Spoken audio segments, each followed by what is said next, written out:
sa papawid. Panginoon ay purihin,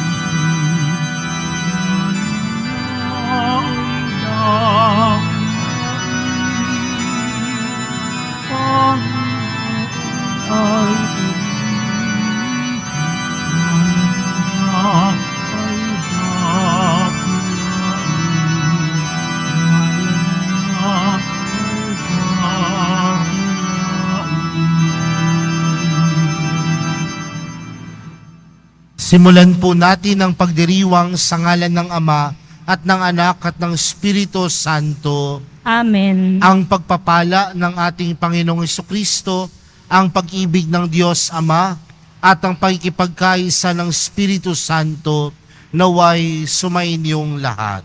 At sumaiyo rin. Mga minamahal kong mga kapatid, tayong lahat ay nagkakatipon bilang isang mag-anak ng Diyos sa pagdiriwang ng banal na Eukaristiya. Sa araw na ito, ginugunita natin si San Juan Bosco, isang pari. At upang tayo po ay maging karapat-dapat gumanap sa banal na pagdiriwang na ito, alalahanin po natin ang ating mga pagkukulang at nagawang pagkakasala, at buong kababaang loob po tayong humiling ng awa at pagpapatawad mula sa Diyos.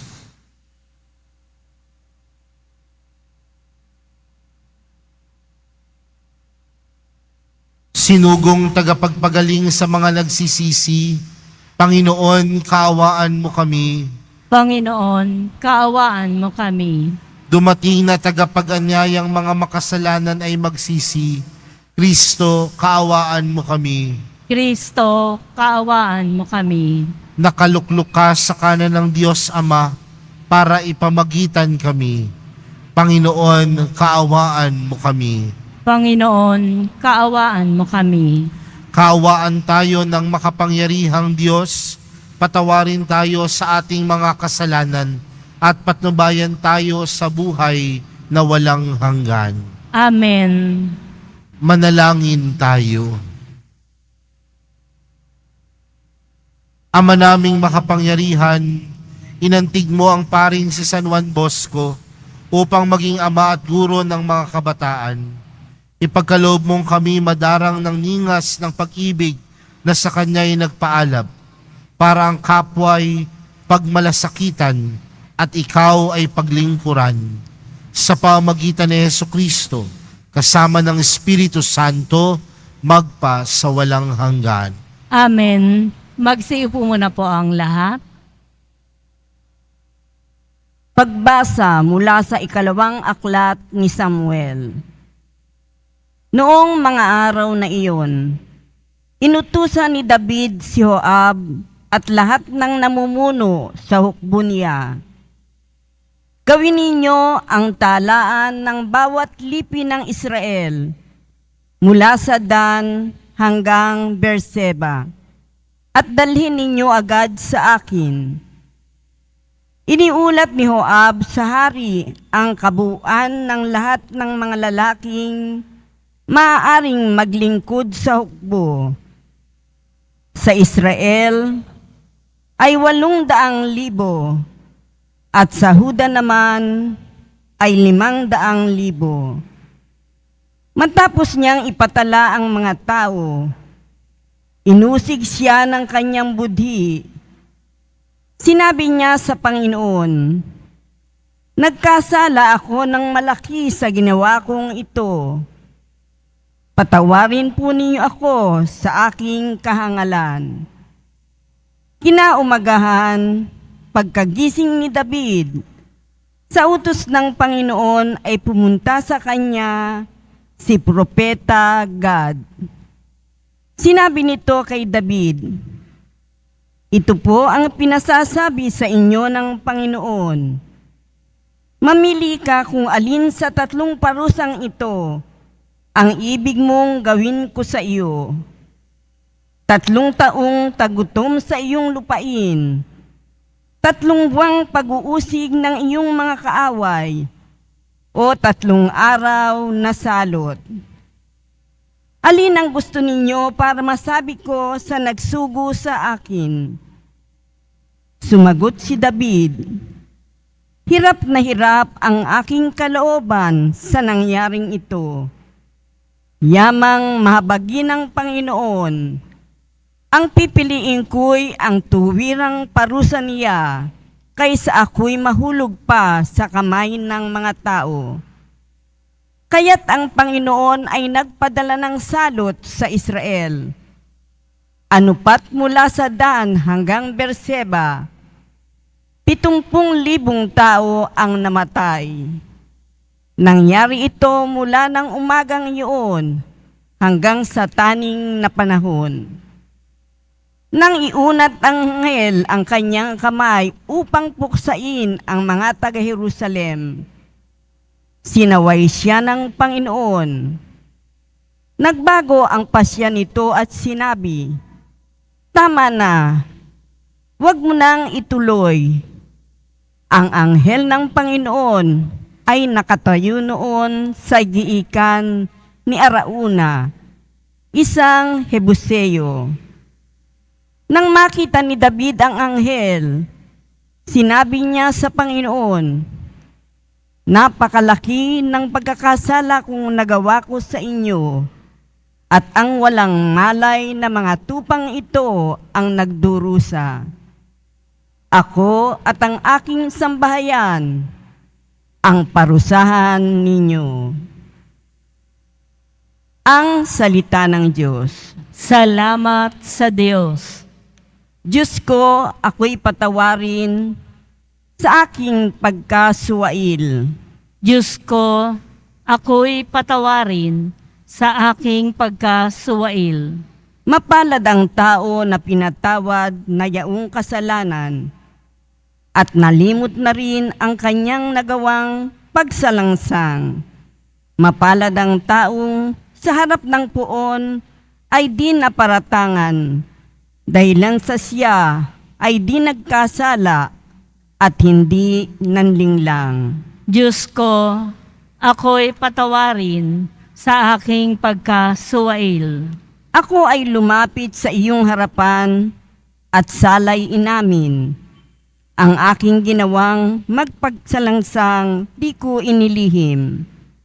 Pinagpasyahan kong ang lahat ng ito sa iyo'y idaing at aking natamo ang iyong patawad sa sala kong angkin. Diyos ko, ako'y patawarin sa aking pagkasuwail. Ang lahat ng tapat sa panahong gipit dapat manalangin upang bumugsuman ang malaking bahay, di sila abutin. Diyos ko, ako'y patawarin sa aking pagkasuwail. Kublihan ko'y ikaw ang sasagip kung nababagabag. Aking aawitin ang pagkakalinga at yung pagliligtas. Diyos ko, ako'y patawarin sa aking pagkasuwail. Magsitayo na po ang lahat.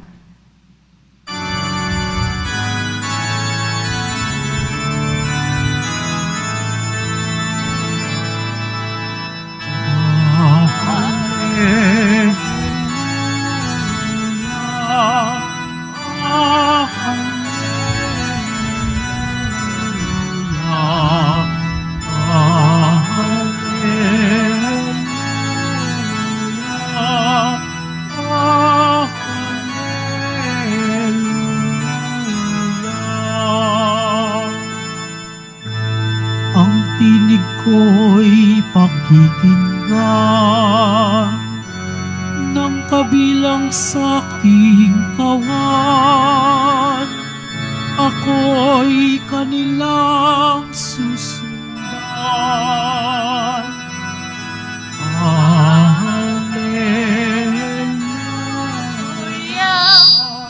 Hallelujah.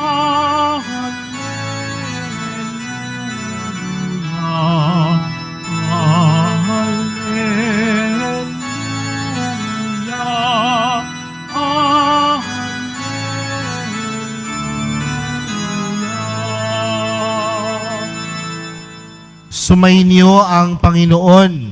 At sumaiyo rin. Ang mabuting balita ng Panginoon ayon kay San Marcos. Papuri sa iyo, Panginoon. Noong panahong iyon, si Jesus ay nagtungo sa sariling bayan kasama ang kanyang mga alagad. Pagdating ng araw ng pamamahinga, nagturo siya sa sinagoga. Nagtaka ang maraming nakarinig sa kanya at nagtanong, saan niya nakuha ang lahat ng iyan? Anong karunungan itong ipinagkaloob sa kanya? Paano siya nakagagawa ng mga kababalaghan? Hindi ba ito ang karpenterong anak ni Maria at kapatid ni Santiago at Jose, Judas at Simon? Dito nakatira ang kanyang mga kapatid na babae, hindi ba? At siya'y ayaw nilang kilanlin. Kaya't sinabi ni Jesus sa kanila, ang propeta'y iginagalang ng lahat, liban lamang ng kanyang mga kababayan, mga kamag-anak at mga kasambahay. Hindi siya nakagawa ng anumang kababalaghan doon, maliban sa pagpatong ng kanyang kamay sa ilang may sakit upang pagalingin ang mga ito.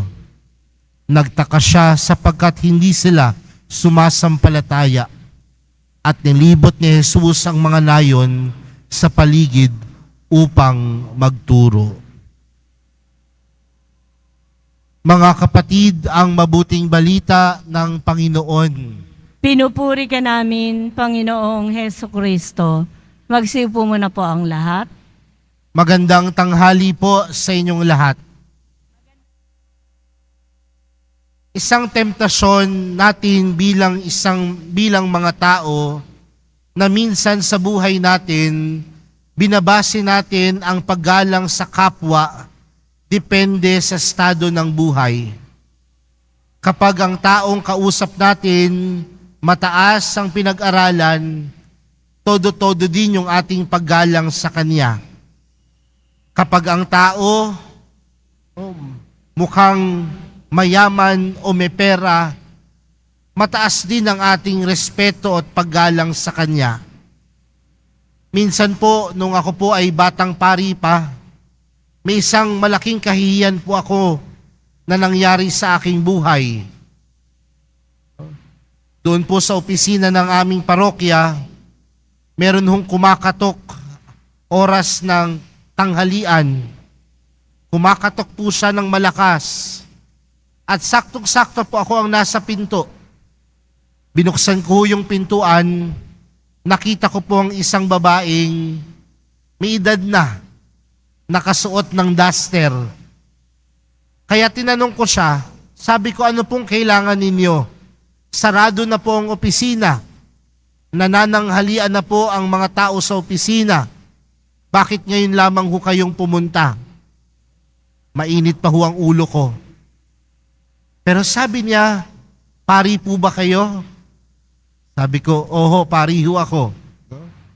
Sabi niya, magdo-donate po sana ako ng 20,000 eh. Kaya sabi ko, bukas ho ang opisina. Pasok po kayo. Ano po ang gusto ninyo? Tubig? Pero nung pinagninilayan ko ho yun, hiyang-hiya ho ako sa sarili ko. Bakit? Nirespeto? Ginalang ko lamang ba ang taong ito? Kasi alam kong magdo-donate siya. Ganyan din ho minsan sa buhay natin, mga kapatid. Ang respeto, ang paggalang, dumidepende sa panlabas na estado ng buhay o sa panlabas na kaanyuan. Bakit ko sinisimulan sa ganitong pamamaraan ng ating pagninilay? Si Jesus, bumalik sa kanyang pinanggalingan at siya ay nagpahayag sa sinagoga. At ang lahat ng nakarinig kay Jesus, namangha, nabilib. Pero ano ang pumasok sa kanilang isipan? Di ba anak lang yan ng karpintero? Tila walang kakayanan. Di ba tigas sa atin lang yan? Diyan lang yan lumaki. Mga kapatid, may mga pagkakataon na kapag tayo ay nakikipag-ugnayan sa kapwa, dumidepende sa ating mga sariling palatuntunin sa buhay. Pero mga kapatid, hindi ganyan ang Panginoon. Dahil ang Panginoon hindi namimili. Ang Panginoon hindi tumitingin sa kung anong estado ng buhay meron tayo, kundi ang Panginoon tumitingin lagi ng pantay-pantay. Ang Panginoon tumitingin lagi na puno ng pagmamahal at awa. Kaya siguro sa araw na ito, yun yung unang bagay na hilingin natin, na alisin natin lahat ng mga biases sa buhay natin kapag tayo ay nakikipag-ugnayan sa kapwa.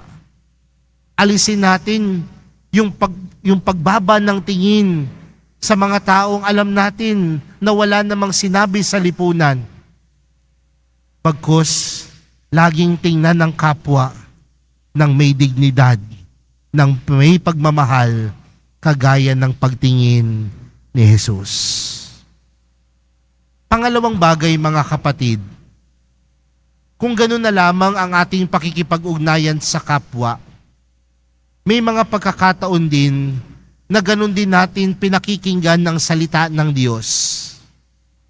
At ano pong ibig sabihin nito? May mga pagkakataon na pinipili lang natin ang gusto nating mapakinggan sa salita ng Diyos. Kapag ayaw natin yung napakikinggan natin, tinatakpan natin yung ating mga tenga. Kapag nasasaktan tayo sa mga sinasabi ni Jesus sa salita ng Diyos, pinipili lang natin kung ano yung nagpapaginhawa sa buhay natin, kung ano yung kaya lang natin tanggapin. Pero mga kapatid, ang salita ng Diyos, mapanakit minsan, pero alam natin ang salita ng Diyos ay makabubuti para sa atin. Kaya nga, nung si Jesus ay nagsalita, sila ay namangha, pero nanatili na lamang sa pagkamangha at hindi nagdulot sa kanila upang manampalataya at magtiwala sa Diyos. Mga kapatid, kapag si Jesus nangungusap sa atin, tunay nga tayong namamangha. Pero sana, huwag manatili sa pagkamangha. Bagkus ang salita ni Jesus, ang salita ng Diyos, ang magdulot sa atin upang magkaroon ng malalim na pananampalataya at tunay na pagtitiwala sa Kanya. Mapanakit man minsan ang salita ng Diyos, pero alam natin na magdudulot ito sa atin ng tunay na kaginhawaan at kapayapaan. Kaya mga kapatid, sa araw na ito, yan ho ang hilingin nating dalawang bagay sa mahal na pong Jesus Nazareno. Tingnan ng kapwa, hindi base sa estado ng buhay. Tingnan ng kapwa ng may pagmamahal, ng may awa, kagaya ni Jesus. Pangalawa, na sa buhay natin, tunay tayong mamangha sa salita ng Diyos at ang pagkamangha na ito magdulot sa atin ng ating malalim na pananampalataya, pagtitiwala at paniniwala kay Jesus. Amen. Magsitayo na po ang lahat.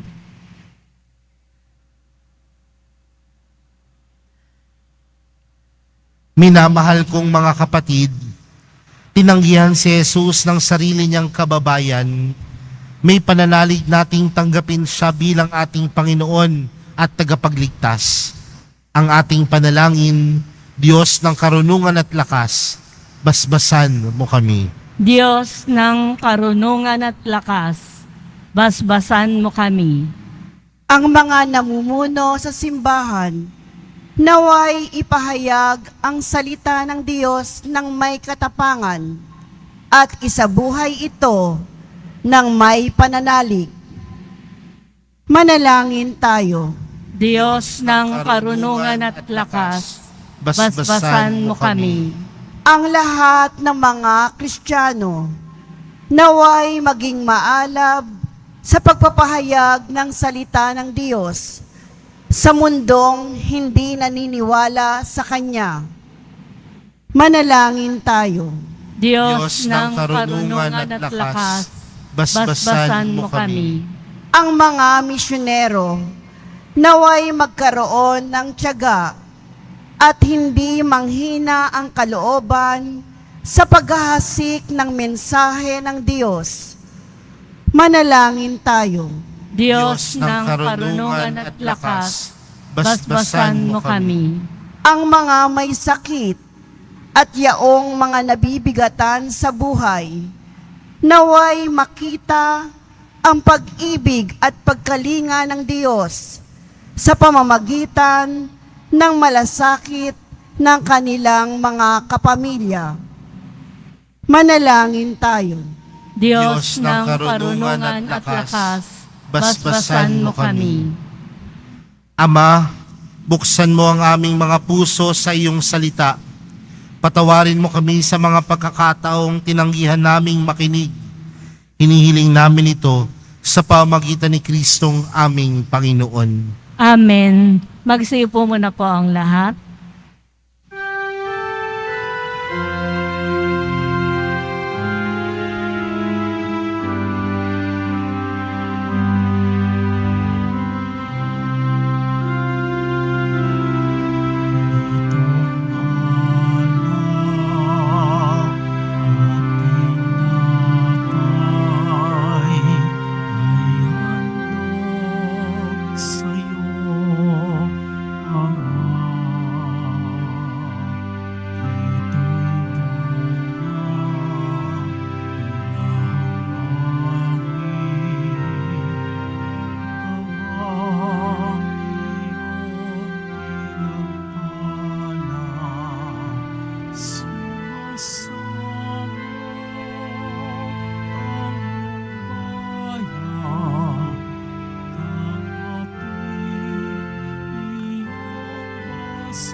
Sa amin, maging tunay, nakatawag, dugo ng iyong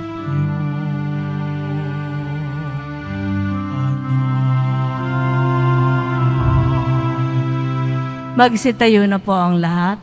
Manalangin po kayo mga kapatid upang ang paghahain natin ay kalugdan ng Diyos amang makapangyarihan.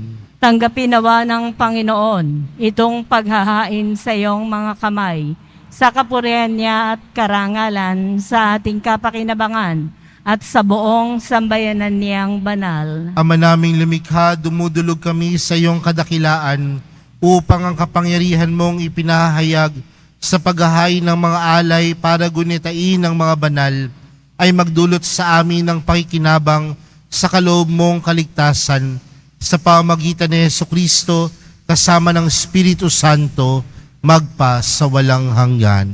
Amen. Sumainyo ang Panginoon. At sumairi, Itaas sa Diyos ang inyong puso at diwa. itinaas na namin sa Panginoon. Pasalamatan natin ng Panginoong ating Diyos. Marapat na siya ay pasalamatan.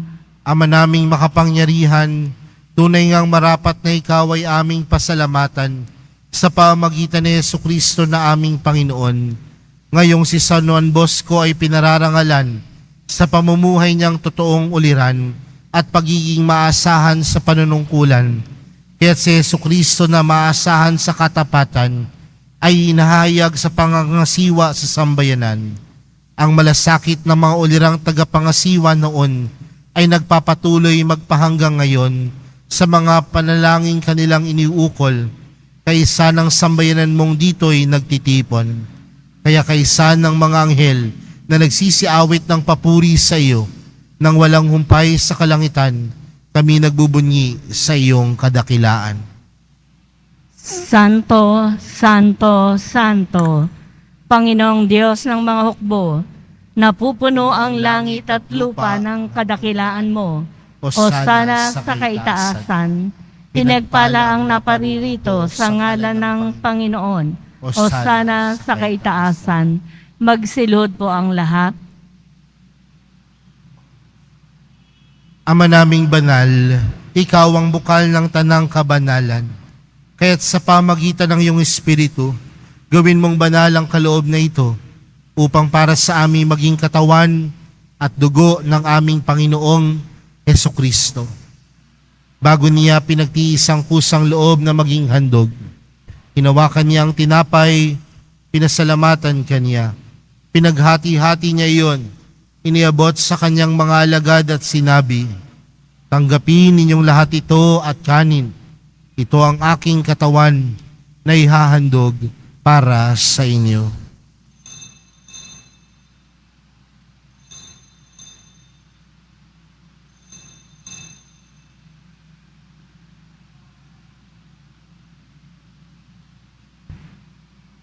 Gayon din naman noong matapos ang hapunan, hinawakan niya ang kalis, muli kanyang pinasalamatan.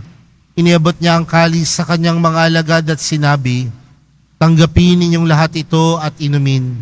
Ito ang kalis ng aking dugo, ng bago at walang hanggang tipan. Ang aking dugo na ibubuhos para sa inyo at para sa lahat, sa ikapagpapatawad ng mga kasalanan. Gawin niyo ito sa pag-alala sa akin."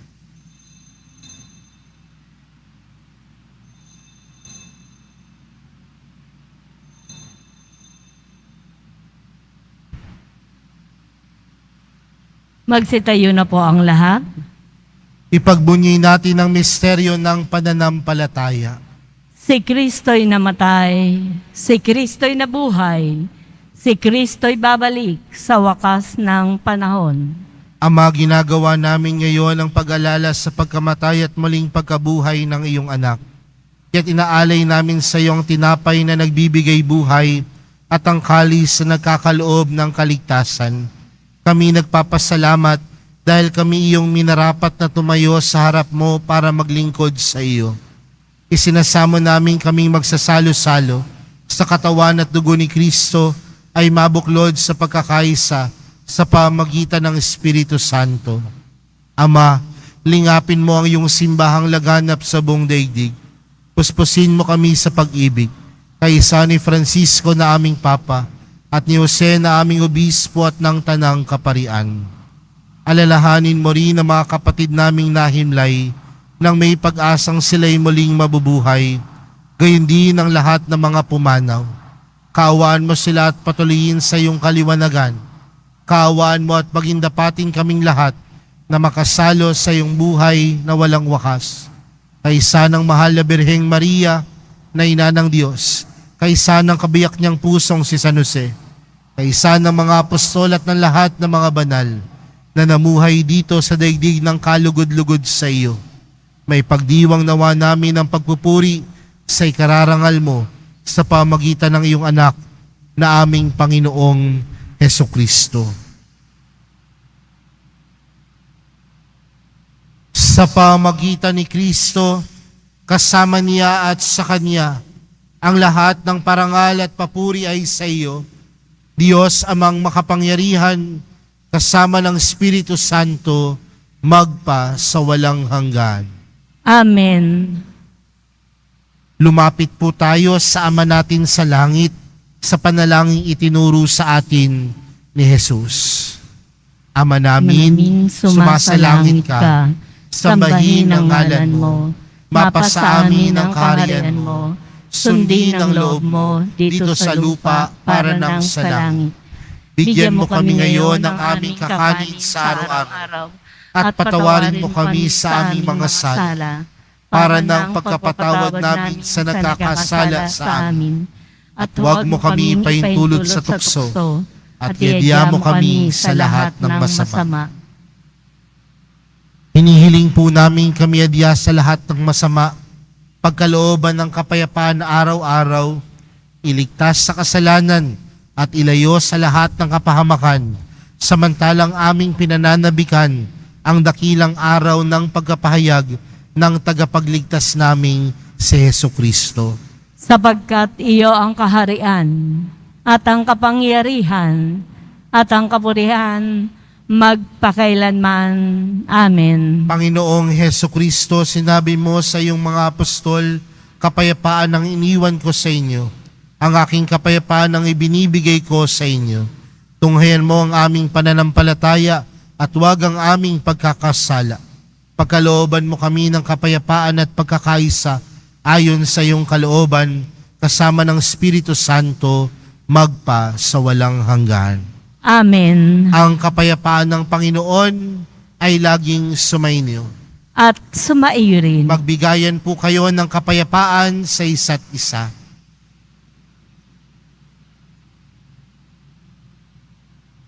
Kordero ng Diyos na nag-aalis ng mga kasalanan ng sanlibutan, maawa ka sa amin. Kordero ng Diyos na nag-aalis ng mga kasalanan ng sanlibutan, maawa ka sa amin. Kordero ng Diyos na nag-aalis ng mga kasalanan ng sanlibutan, ipagkaloob mo sa amin ang kapayapaan. Magsiluhod po ang lahat.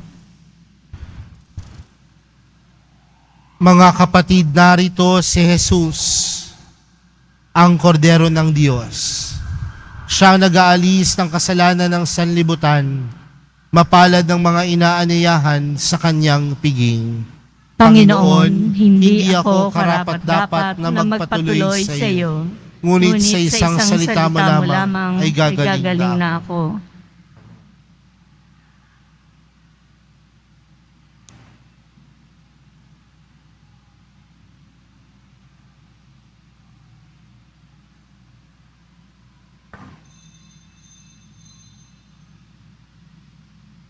Para po sa lahat ng tatanggap ng banal na komunyon, sasagot po tayo ng amen. Pagkasabi po ng pari o ng lay ministers ng katawan ni Kristo, at isubo po agad sa bibig bago umalis sa harapan ng pari o ng lay ministers. Sumunod po tayo at maraming salamat po.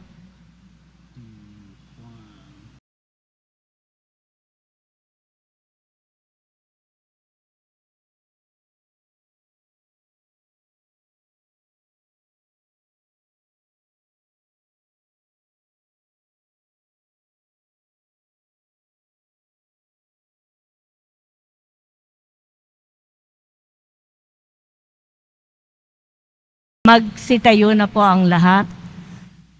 Manalangin tayo.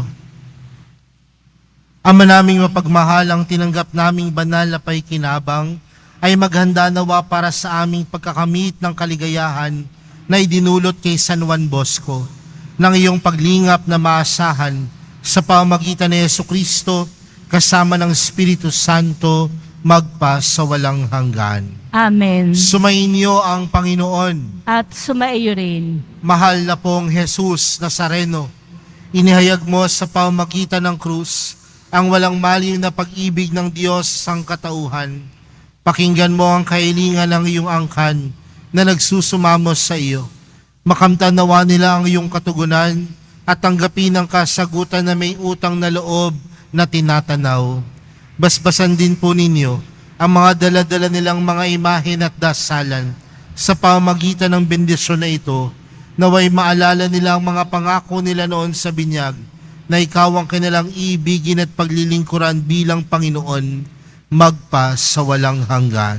Amen. At pagpalain po kayong lahat ng makapangyarihang Diyos, Ama, Anak, at ng Espiritu Santo. Amen. Humayo kayong taglayang kapayapaan ng Pong Jesus Nazareno. Salamat sa Diyos.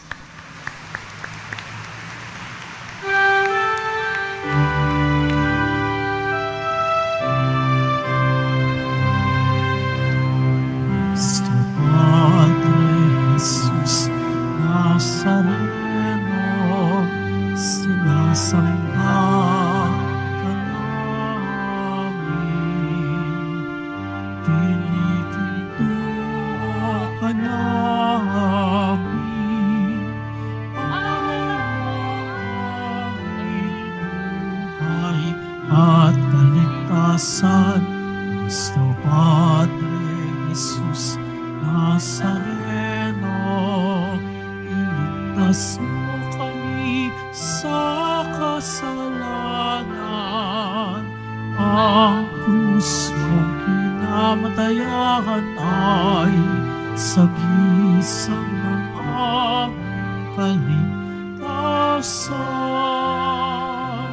Nuestro Padre Jesus Nazareno, dinarangal ka namin. Nuestro Padre Jesus Nazareno, niluluwalhati ka namin. Nuestro Padre Jesus Nazareno, dinarangal ka namin. Nuestro Padre Jesus Nazareno,